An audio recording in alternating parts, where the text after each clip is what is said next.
এত ছোট্ট একটা দেশ অথচ প্রকৃতি ও সংস্কৃতির দিক থেকে নেপাল যেন এক বিশাল বিস্ময়। পৃথিবীর 10টি সর্বোচ্চ পর্বতের মধ্যে 8টি নেপালেই অবস্থিত।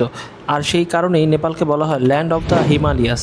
শুধু পাহাড়ই নয়, জীববৈচিত্র্য নেপাল অসাধারণ সমৃদ্ধ। বিশ্বের প্রায় 8.9% পাখি, 4.2% প্রজাপতি এবং 3.9% স্তন্যপায়ী প্রাণীর আবাস এই দেশে। এজন্য অনেকে নেপালকে অ্যামাজন অফ এশিয়া বলে অভিহিত করেন। নেপালের রাজধানী কাঠমান্ডুকে বলা হয় living cultural museum of the world. অবাক করার বিষয় হলো মাত্র 15 কিলোমিটারের মধ্যে এখানে রয়েছে 7টি ইউনেস্কো ওয়ার্ল্ড হেরিটেজ সাইট। আরেকটি মজার তথ্য হলো নেপাল ছিল বিশ্বের শেষ হিন্দু রাষ্ট্র। 2006 সালে দেশটিকে আনুষ্ঠানিকভাবে ধর্মনিরপেক্ষ রাষ্ট্র হিসেবে ঘোষণা করা হয়।